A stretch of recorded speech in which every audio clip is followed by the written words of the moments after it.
আচ্ছা কি হয়েছে আপা একটু বলেন তো, মানে ওই মহিলা বলতে কে? উনি কি করে গেলে কাবে?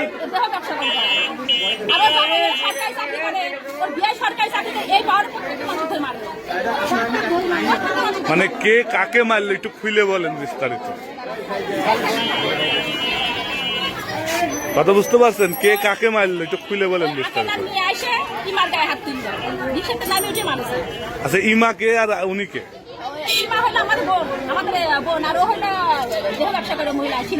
আচ্ছা উনি দেহ ব্যবসা করে, মানে এখন গ্যামজামটা কি নিয়ে এলাকাতে? আচ্ছা আচ্ছা, আপনার জামাইয়ের নাম কি? হাসান। মানে আপনারা কিভাবে বুঝলেন যে পরকিয়া করে?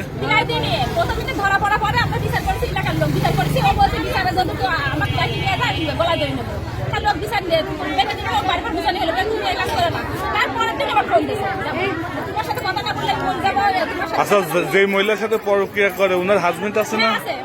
মানে আপনাদের বিচার কে করলে এলাকাতে? মানে কারা কারা ছিলেন উপস্থিত?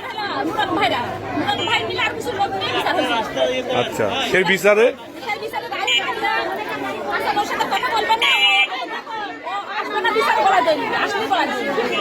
যখন বলা যায় যে হুমকি দিল তখন তার কেউ নিয়ে আসলা হলো না, না নিয়ে আসার পরে ও হলো আবার পরের দিন ফোন দিয়েছে অন্য দিনও সেফ দিয়ে যে হাসান তুমি যদি আমার সাথে কথা না বললো আমি বাঁচবো না, তোমার সাথে আমার কথা বুলাই লাগবে।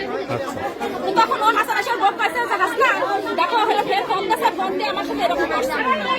আপনার কিছু হলো ওর বাড়ি টাকা দিতে ও কি এই ফলে কোনো শিয়ানা মেয়ে ভালো দিদা ভালো দিদা ভালো, এই হচ্ছে বিষয়। আপনাদের দাবি কি? আপনাদের দাবি এ বিষয়ে তো কোনো অভিযোগও দেননি মনে হয় থানায়। আজকে অভিযোগ চলবে।